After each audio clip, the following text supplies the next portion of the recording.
제가 이야기를 하거나 이제 설교를 할 때 종종 군대 얘기를 할 때가 있는데 뭐 사실 아무것도 아니라고 하기엔 좀 그렇지만 사실 별거 아닙니다. 그러니까 이민 생활에 비하면 별거 아니고 어머니들의 자녀 양육의 수고에 비하면 별거 아니기 때문에 개의치 마시기 바라고요. 제가 아직 경험이 부족해서 가끔씩 이제 군대 경험 얘기를 할 때가 있지만 이민 생활의 수고에 비하면 세 발의 피다 그렇게 생각합니다. 이민 생활이 훨씬 더 위대한 것 같습니다. 다들 책 서너 권을 쓰실 만큼 그렇게 혼신의 수고를 다 하셔서 이제 우리가 그렇게 수고하고 어느 정도 이제 궤도에 오르고 나면 이제 좀 편히 쉬실 때가 올 수 있습니다. 뭐 그때를 위해서 땀 흘리는 수고를 마다하지 않고 또 그렇게 최선을 다하는 거죠. 감사한 일이고 보람된 일이고 박수받아 마땅한 일입니다. 우리는 또 그런 삶들을 고대합니다. 다윗의 삶을 한번 돌아보면요, 8형제 중에 막둥이였고요, 선지자가 집안을 방문했는데도 보여줄 수 없을 만큼 아주 천덕꾸러기였습니다. 아주 멀리 나가서 혼자 양을 치고 있었죠. 그런데 왕궁의 하프 연주자로 불려가고 어느 날 골리앗을 쓰러뜨리면서 이스라엘의 일약 스타가 됩니다. 왕의 호위무사가 되었고 왕의 사위가 되었고 또 나중에는 뭐 고생하긴 했지만 광야 공동체의 또 리더가 되어서 연단받았고 남유다의 왕으로 또 통합 이스라엘의 왕으로 등극했고 난공불락의 예루살렘을 정복했고 또 오랜 수건사업이었던 법궤 환수 작전에 성공해서 법궤도 모시게 되었고 그뿐만 아니라 오늘 본문의 1절을 보면 이런 말씀이 나와요. 여호와께서 주위의 모든 원수를 무찌르게 하셨다라는 말씀이 나옵니다. 기록은 단 한 줄이지만 주변 여러 가나안 족속들과 직접 맞닥뜨려서 싸워 물리쳐 전부 소탕하는 것이 그렇게 한 줄만으로 감당할 수 없는 아주 어려운 일이었을 겁니다. 그러니까 예루살렘 안과 밖이 모두 다 평정되었습니다. 이제 다윗은 할 일을 거의 다 한 것 같습니다. 편하게 지내면 될 것 같아요. 수고에 대한 보상도 주셨고 축복도 주셨습니다. 이제 다윗의 역할이 끝났나요? 이제 은퇴하면 될까요? 뭐 사실 누가 뭐라 할 사람도 없을 것 같아요. 예. 그 이전의 언약들을 다 성취하고 안과 밖에 모든 평화가 임했고 다윗이 이스라엘을 다스릴 때에 주변에 큰 나라들이 없었어요. 그러니까 제국들이 준비만 하고 있었지 제국이 거울로 오지 못했기 때문에 이스라엘을 위협할 수 있는 존재가 없었습니다. 이제 다들 박수치고 풍악을 울려라 하고 편히 지내면 될 것 같은데 오늘 본문은 바로 그 지점에서 시작하고 있습니다. 막이 열리니까 다윗이 나단과 대화하고 있습니다. 나단은 지금 성경 무대에 처음으로 등장하고 있는 새로운 인물입니다. 다윗과 솔로몬 시대의 궁정 선지자로 그렇게 활약했습니다. 그는 왕과 가까이에서 대화할 수 있는 그런 인물이었습니다. 왕의 생각을 잘 듣고 또 반응도 해주고 교정도 해주고 격려도 해주고 그러면서 하나님의 뜻을 잘 따를 수 있게 해주는 그런 참모 역할을 했을 것입니다. 말하자면 왕의 영적 참모의 역할이었겠죠. 만약에 왕이 무슨 말을 해도 항상 예스 예스 예스만 한다면 그 역할은 별로 필요 없을 것입니다. 쓴소리도 해야 되고 때로는 왕이시여 아니되옵니다 이런 얘기도 해야 될 것입니다. 왕이 야심차게 무슨 일을 하려고 하는데 왕이여 아직 때가 아닙니다. 왕이여 우리 상황에 적절하지 않습니다. 이런 말을 하기는 사실 그렇게 쉽지는 않습니다. 좀 부담스럽죠. 그래도 그것이 왕을 위하는 일이고 공동체를 위하는 일이고 하나님의 나라를 위하는 일이라면 자기 직임에 걸맞게 그 일을 해야 됩니다. 탑 리더가 아니라 이렇게 서포터로 참모로 있다 보면 그런 일들을 자주 경험합니다. 그러니까 충성한다는 것은 무조건 예스만 하는 것이 아니라는 거죠. 진지하게 하나님이 주신 그 생각과 지혜를 나눔으로써 동역해야 합니다.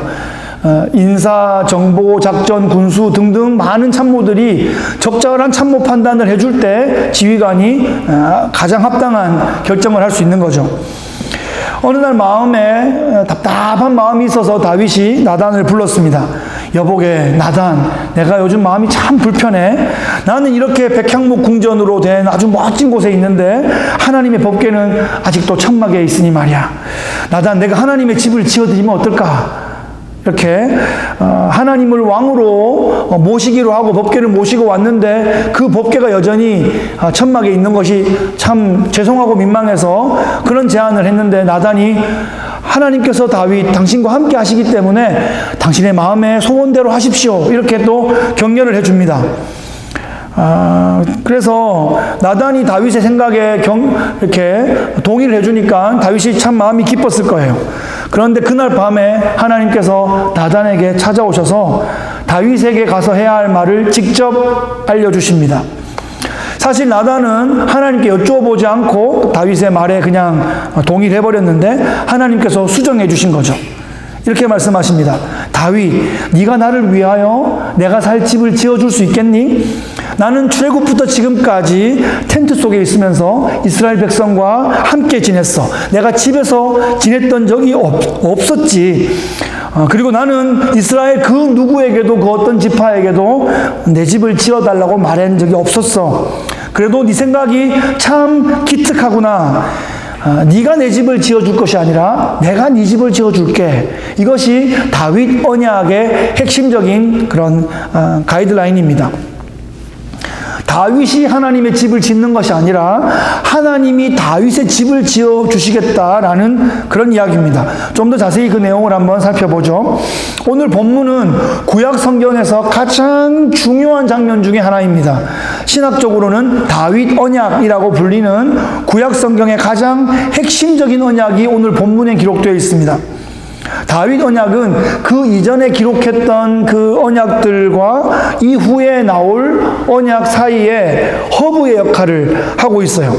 오늘 본문 8절에 한번 보시면 내가 너를 목장 곧 양을 따르는 데서 데려다가 내 백성 이스라엘의 주권자로 삼고 네가 가는 모든 곳에 내가 너와 함께 있어 내 모든 원수를 네 앞에서 멸하였은즉 땅에서 위대한 자들의 이름같이 내 이름을 위대하게 만들어 주리라. 이 약속의 내용과 좀 비슷한 어떤 내용을 하나님이 누구에게 말씀하신 적 있으신 것 같지 않으세요? 창세기 12장을 보면 하나님께서 바벨론의 전신인 갈대아 우르에 살던 아브라함을 불러내셔서 복을 주시며 약속하시는 내용이 이렇습니다. 너를 축복하는 자에게는 내가 복을 내리고 너를 저주하는 자에게는 내가 저주하리니 땅의 모든 족속이 너로 말미암아 복을 얻을 것이다. 이 내용이 좀 비슷합니다. 내가 너를 보호해주고 너를 높여주겠다. 이런 약속이죠. 그러니까 다윗 언약은 아브라함 언약과 연결점이 있다는 것입니다. 아브라함 언약을 확인하고 아브라함 언약을 확장하는 그런 의미가 다윗 언약에 있습니다. 사실 성경은 구약과 신약으로 되어 있는데 그것은 옛 언약과 새 언약이라는 뜻이고 언약이라는 키워드로 성경을 관통하여 읽을 수 있습니다. 성경에는 에덴 동산에서 선악과를 매개로 해서 행위 언약이 있었고요. 그 이후로 노아 언약, 아브라함 언약, 모세 언약, 다윗 언약, 새 언약 이렇게 계속하여 전개되고 있습니다. 언약이 점점 더 구체화되고 점점 더 선명해지는 방식으로 성경의 드라마가 전개되어 갑니다. 그러니까 66권은 그렇게 언약이라는 키워드로 창세기 1장, 2장부터 계시록 마지막 2장에 언약으로 꽉 묶여져 있는 그런 언약의 이야기다 이렇게 말할 수 있겠습니다. 다윗 언약은 그런 언약의 드라마에 있어서 중요한 교차로에 놓여 있습니다. 다윗 언약의 지점에 와서 뒤를 돌아보고 확인하고 앞으로 내다보고 나갈 수 있는 바로 그 지점이 다윗 언약이라는 지점입니다. 또 10절을 보시면 내가 또 내 백성 이스라엘을 위하여 한 곳을 정하여 그를 심고 그를 거주하게 하고 다시 옮기지 못하게 하며 악한 종류로 전과 같이 그들을 해하지 못하게 하여 너를 모든 원수에게서 벗어나 편히 쉬게 하리라. 이 언약은 모세 언약과 좀 연결점이 있습니다. 한 곳을 정하여 심고 거주하고 다시 옮기지 않게 한다. 무슨 말일까요? 약속의 땅, 젖과 꿀이 흐르는 땅 가나안을 향하여 전진하게 하시는 그 모세 언약, 그것이 여호수아에게로 이어지는 가나안의 그 언약을 의미하고 있습니다. 가나안 땅을 정복하고 땅을 배분하고 그 땅에 정착해서 그 이후에 구약의 역사와 예수님 오실 신약의 역사와 그 무대를 지금 준비하는 그런 과정이 모세와 여호수아의 언약인데, 그 모세의 언약 그리고 여호수아가 정복한 그 모든 일들이 사실 마무리된 것이 다윗 때 와서입니다. 우리가 지난 몇 주 동안 살펴본 것처럼 아말렉 족속도 정복하고 또 블레셋도 정복하고 그 주변의 모든 땅들을 정복해서 아브라함에게 모세에게 약속하셨던 그 땅을 다 정복했을 때가 다윗이십니다. 그러니까 지금 이 지점에 와서 보면 다윗은 아브라함 언약이 성취되고 모세 언약이 확인된 바로 그 지점이 다윗 언약의 지점이죠. 여호와께서 주위의 모든 원수를 무찌르사 왕으로 궁에 평안하게 살게 하신, 이것이 바로 모세 언약이 드디어 다윗 때에 와서 성취되었다라는 워딩입니다. 여기까지 살펴보면 다윗이 하나님을 위하여 뭔가를 하는 것이 아니라 하나님께서 다윗을 위하여 무언가를 계속 해오셨다 하는 것을 확인할 수 있습니다. 다윗 혼자만의 일이 아니었고 아브라함과 모세를 지나 다윗에 이르기까지 하나님의 언약의 역사가 중요한 포인트마다 이정표를 이렇게 계속 터치하면서 지금까지 이끌어왔다라는 것을 확인할 수 있습니다. 오늘 본문을 한번 긴 호흡으로 쭉 읽어보면 내가 하나님께서 내가라는 그 주어를 통해서 계속하여 하나님의 신적 주권을 가지고 이 역사를 이끌어왔다는 것을 확인해 주고 계십니다. 하나님께서 친히 언약을 성취하시고 역사를 진행해 오셨다라는 그런 선언이죠. 우리 개인의 인생에도 우리 교회 공동체도 우리가 하나님을 위하여 뭔가를 하려고 한 것 같았는데 사실은 하나님께서 주도해 오셨다 하는 것을 우리가 믿음으로 고백할 수 있습니다. 너의 이름을 존귀하게 하겠다, 너를 약속의 땅에 심어주겠다 라는 이 두 가지 언약이 다윗 때에 와서 성취되었습니다. 이제 남은 세 번째 이 약속은 미래로 연결되고 있습니다. 그래서 이 다윗 언약이 신약과 구약을 이어주는 허브가 된다는 의미인데요, 세 번째 언약은 다윗의 사후의 장면을 보여주고 있습니다. 12절에 네가 수완이 차서 네 조상들과 함께 누울 때에 내가 네 몸에서 날 씨를 내 뒤에 세워 그의 나라를 견고하게 하리라. 그는 내 이름을 위하여 집을 건축할 것이요 나는 그의 나라의 왕위를 영원히 견고하게 하리라. 그러면서 나는 그에게 아버지가 되고 그는 나에게 아들이 될 것이다 라는 말을 덧붙이고 있습니다. 다윗에게 날 씨 누구입니까? 솔로몬이죠. 이 솔로몬의 때에 하나님께서 이 나라를 더욱더 견고하게 하실 것이고 솔로몬이 내 집을 건축할 것이다 라고 선언하고 있습니다. 그리고 하나님은 이 솔로몬을 하나님의 아들로 입양하셔서 솔로몬의 아버지가 되시고 솔로몬의 나라가 영원히 견고하게 될 것이다 라고 약속하십니다. 이 약속은 솔로몬을 통해서 하나님의 성전이 건축되고 또 이스라엘이 열방 가운데 가장 영향력 있는 그런 나라가 되어서 스바의 여왕까지 다 찾아오고 수백 나라가 찾아오고, 지금 사실 솔로몬이 처첩이 많았잖아요. 1000명이나 되었잖아요. 근데 그것이 다 사실은 연애해가지고 1000명을 만든 게 아니잖아요. 이게 다 정치적으로, 외교적으로, 정략적으로 다 이렇게 연결된 거예요. 그러니까 솔로몬의 힘이 얼마나 정치력이나 외교력이나 그 파워가 그 시대에 얼마나 컸다 하는 것을 알려주는 거죠. 네, 잘했다는 말이 아니라 이제 그게 힘이 그렇게 있었다라는 그런 의미입니다. 그래서 이것이 솔로몬에게 이 모든 것이 다 성취되었다라고 보기에는 좀 불편한 점이 있고 많이 부족한 점이 있습니다. 솔로몬이 감당하기에는 이 언약의 사이즈가 너무 크다는 거죠. 예. 그래서 약속이 1차적으로는 다윗의 아들 솔로몬에게 일부 성취되지만 이 약속은 궁극적으로 다윗의 후손으로 오실 메시아에게서 성취된다 하는 것이 다윗 언약의 마지막 세 번째 약속, 궁극적인 그 약속이 됩니다. 메시아 예수 그리스도께서 다윗의 자손으로 오셔서 성전된 자신의 육체를 허무시고 사흘 만에 다시 부활하심으로써 메시아의 나라가 이 땅에 임하셨음을 공식적으로 선언하십니다. 다윗이 하나님의 집을 지어드리려고 했는데 하나님께서 다윗의 집을 지어주겠다 하셨죠. 집이라는 것이 히브리어로 바이트라는 그런 단어인데 뜻이 세 가지가 있습니다. 집이라는 뜻이 있고 성전이라는 뜻도 되고요, 왕조라는 뜻이 있어요. 그러니까 지금 같은 단어를 쓰고 있는데 다윗은 하나님의 집을 지어드리려고 했죠. 그 집이 성전이라는 의미입니다. 그런데 하나님께서 아니야 네가 내 집을 짓는 것이 아니라 내가 네 집 지어줄게 할 때 그 집은 집이 아닙니다. 그죠? 궁궐도 아니고 왕조라는 의미입니다.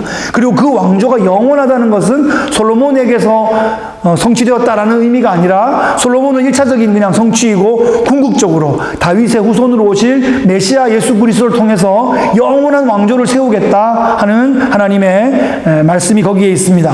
그래서 이 다윗의 왕조가 바로 메시아의 나라이고 메시아의 왕국 Kingdom of God이 되는 거죠. 자, 이제 우리의 믿음을 한번 돌아봅시다. 이제 우리도 믿음으로 말미암아 의롭다함을 받았고, 그래서 우리가 아브라함의 영적인 자손이 되었습니다. 예수 그리스도의 제자가 되었고, 천국의 시민이 되었고, 왕같은 제사장들이 되었습니다. 이제 예수 믿는 우리는 이 땅을 하나님의 자녀로 살아가고, 또 장차 영원한 천국으로 이어지는 영생의 삶을 이 땅에서 이미 시작한 그런 영광스러운 존재들입니다. 이 땅에서 천국 백성들은 그저 신념으로 깡으로 살아가는 것이 아닙니다. 하나님께서 우리를 붙잡아 주시고 우리에게 응답해 주시는 그런 하나님과 교통하는 그런 경험을 해 나가게 됩니다. 그것이 신앙생활입니다. 교회에 와서 이것저것 봉사를 하는 것이 신앙생활이 아니고 하나님과 교통하는 것이 신앙생활입니다. 하나님은 하나님의 자녀들에게 직접 말씀하시기도 하시고 또 설교를 통해서 말씀하시기도 하시고 말씀을 읽고 묵상하고 기도할 때 말씀하시기도 하시고 또 믿음의 동역자들 또 멘토를 통해서 이렇게 권면을 통해서 말씀하기도 하십니다. 그래서 하나님께서 우리에게 말씀하실 수 있는 모든 통로를 다 열어놓고 열린 마음으로 그렇게 하나님과 교통해야 합니다. 오늘 제 신앙의 체험 이야기를 한 가지 나누고 싶습니다. 자주는 아니지만 가끔씩 하나님께서 이렇게 역사하실 때가 있다. 우리의 연약한 믿음 때문에 약속하실 때, 격려하실 때가 있다 하는 예시입니다. 모든 것은 우리의 신앙의 유익을 위해서, 하나님의 영광을 위해서 드려져야 마땅할 것입니다. 2015년 2월에 가족 휴가를 갔습니다. 이게 여러 목사님들이 있기 때문에 휴가를 잘 못 맞춰가지고 눈폭풍이 오는 2월 달에 켄터키로 휴가를 갔습니다. 참 드문 일이었죠. 누가 그때 휴가를 가냐, 누가 그리로 가냐, 뭐 이런 말들을 했지만 그냥 우리는 경치를 보러 가는 것이 아니라 사람 만나러 간다. 거기에 이제 동역자들, 선배들, 후배들이 몇 가정 있어가지고 사람 보러 가서 며칠 쉬다 오겠다. 그리고 갔었습니다. 며칠 지내고 사실 눈폭풍 때문에 10수년 만에 그런 눈이 와서 뭐 이렇게 볼만한데 관공서들이 문을 다 닫았어요. 그래서 진짜 사람만 보다가 왔거든요. 목요일 아침에 돌아오면서 밥 에반스라고 하는 그 미국 레스토랑에서 이제 브런치를 먹고 오려고 그 목사님 가정과 그 교민 집사님 두 분하고 우리 가족들이랑 같이 식사를 하고 있습니다. 그런데 갑자기 난데없이 어떤 분이 우리 테이블로 팍 들어오셔가지고 큰 소리로 막 소리를 막 치시는 거예요. 그 상황이 되게 어리둥절하잖아요. 좀 황당하기도 하고. 그러면서 방금 누가 식사 기도를 했냐, 뭐 그러셔요. 그래서 우리 뭐 한국 사람 뭐 한국말로 기도하는데 본인들이 할 게 뭐냐 싶어서 제가 있는데요.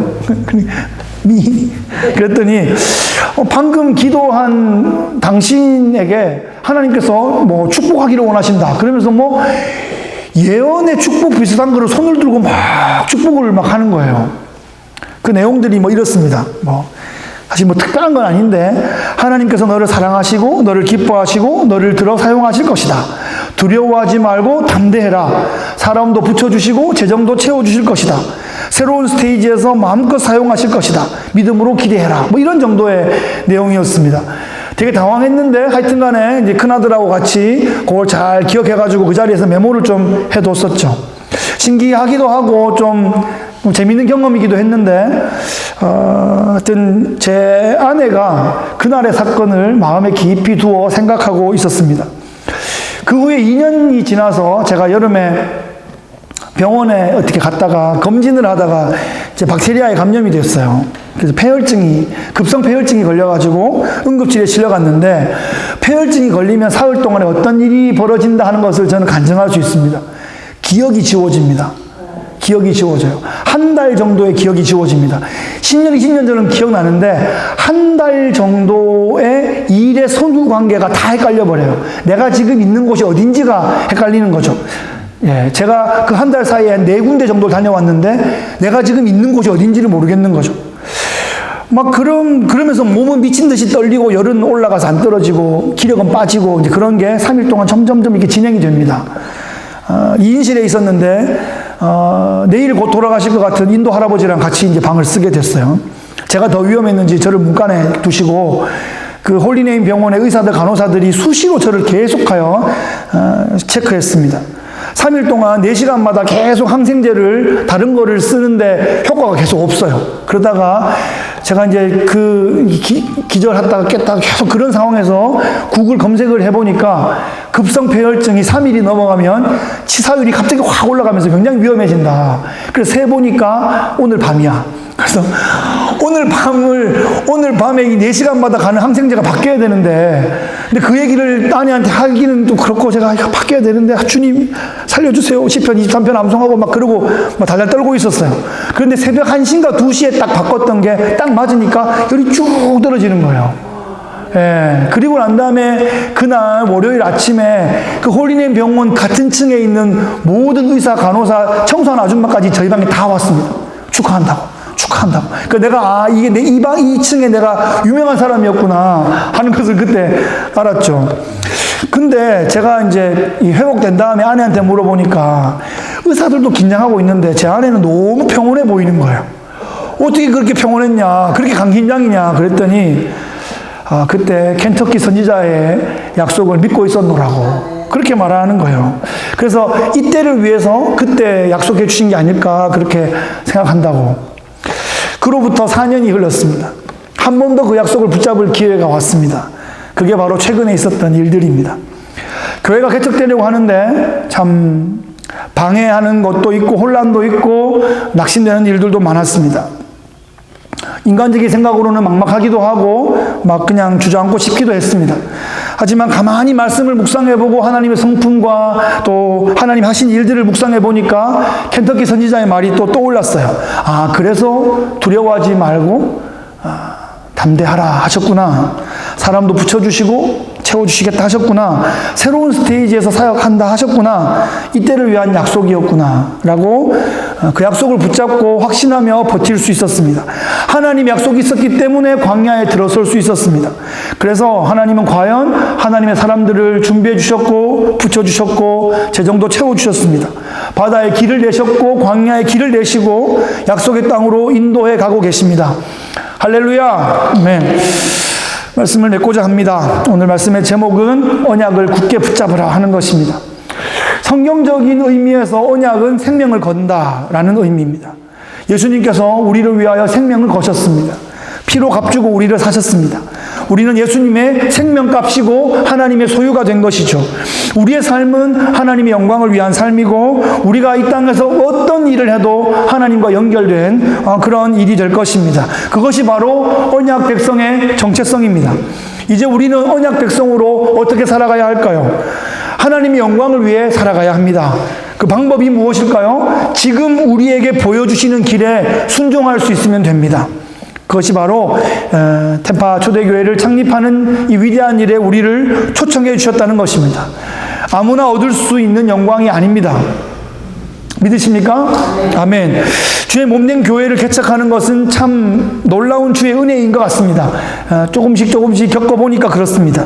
주님께서 세우신 교회, 예수님을 약속된 메시아로 믿는 그 믿음 위에 교회가 세워집니다.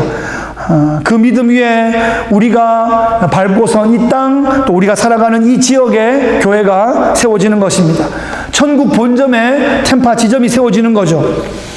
요즘처럼 이 위중한 시대에, 침체되고 혼란한 시대에 교회가 세워진다 하는 것은 정말 하나님의 은혜입니다. 언약이 아니면 감당할 수 없는 은혜입니다. 신부된 교회 공동체를 사시기 위해서 자신의 피를 쏟아주신 예수 그리스도의 언약적 충성의 근거에서 이 교회는 세워질 것입니다. 말씀을 마무리하면서 세 가지만 기억하면 좋겠습니다. 첫째, 하나님께서 우리를 꼭 붙잡아 주신다 하는 것입니다. 믿는 자에게 복이 있을 것입니다. 할렐루야. 둘째는 우리도 하나님의 약속을 꼭 붙잡아야 된다는 것입니다. 신앙은 하나님께서 이끌어 주시는 것이지만 꼭 붙잡기 위해 애쓰고 노력하는 자에게 하나님은 더욱 놀라운 은혜와 축복을 주실 것입니다. 마지막 셋째는 공동체가 이 언약적 울타리 안에서 강력하게 서로 연결되어 있어야 한다는 것입니다. 신앙생활은 혼자 살 수 없습니다. 여러분 주위에 혼자 신앙생활 한다는 분 계시면 그분 신앙생활 안 하고 있는 겁니다. 거의 틀림없습니다. 성경은 삼겹줄은 쉽게 끊어지지 않는다고 하였습니다. 예수님이 포도나무이고 우리가 가지인데 포도 열매의 이미지를 보면 그 알알이 하나하나가 서로 뭉쳐 있습니다. 그것이 공동체의 영성입니다. 그것처럼 우리가 함께 연결되어 있고 함께 붙어 있을 때 놀라운 열매를 거둘 수 있게 될 것입니다. 하나님의 놀라운 언약의 근거에서 언약적 삶의 귀한 열매들을 우리의 삶터와 일터와 우리의 가문과 나라와 민족을 위해 풍성하게 맺어가시는 충성된 주의 일꾼들 되시기를 예수 그리스도의 귀하신 이름으로 축복합니다. 아멘. 참 좋으신 우리 하나님 아버지 감사합니다. 아브라함의 언약, 모세의 언약, 그 모든 언약적 하나님의 그 약속들이 다윗의 언약에서 확인되고 또 다윗의 언약에서 선포된 것들이 예수 그리스도의 오심으로써 완성되며 또 우리가 새하늘 새 땅의 그 마지막 그 모든 피날레를 우리가 사모하며 이 땅을 살아갑니다. 하나님 아버지 주님의 언약적 충성 때문에 우리가 살게 되었고 주의 몸된 교회가 이 땅에 세워졌사오니 아버지여 그 언약적 충성의 증인들 되게 하여 주시고 하나님 우리가 그 주의 언약을 꼭 붙잡고 서로가 언약 가운데 반드시 단단히 묶어지고 연결되어서 하나님 나라 멋지게 증거하고 세워나가는 주의 언약적 증인들 되게 역사하여 주시옵소서. 영육이 강건한 복을 허락하여 주셔서 하나님 나라 멋진 드라마를 정말 이 시대 가운데 멋지게 써낼 수 있도록 주여 우리와 함께하여 주옵소서. 감사드리며 예수 그리스도의 귀하신 이름으로 기도하옵나이다. 아멘. 아멘.